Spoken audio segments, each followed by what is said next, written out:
Hello everyone, good evening সবাইকে। আমি রিঙ্কু বলছি অ্যান্ড আজ হলো ডে 6।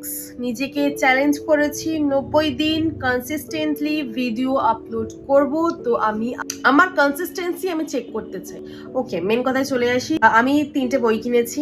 একটা হলো ডু এপিক শিট, একটা হলো অ্যাটমিক হ্যাবিট অ্যান্ড আরেকটা হলো how to finish everything you start. এটা আমার খুব দরকার, এটা আমি কিনেছি। আরেকটা হলো এই ব্রেনকে কিছু জিনিস আমি খাওয়াতে চাই। ব্রেনকে এতদিন অনেক জাঙ্ক ফুড খাইয়ে এসেছি, মোটা হয়ে গেছে, ব্রেনের কোলেস্ট্রল হয়ে গেছে, কিছু নেই ভাইটামিনস মিনারেলস, সব আমি নিজে ব্রেনকে দিতে চাই যাতে আমার ব্রেনটা সতেজ। আমি যেটা চাই, আমি আমার লাইফ চেঞ্জ করতে চাই, আমি আমার নিজের বেটার ভার্সন আমি নিজেকে তৈরি করতে চাই, দেখতে চাই আরো 5টা সাকসেসফুল মানুষের মতন আমি নিজেকে দেখতে চাই। তো আমি সব রকম ভাবে আমি জানি সেটা আমি পারবো। তো আজ এই অবধি, দেখা হচ্ছে কালকে ভিডিওতে। বাই।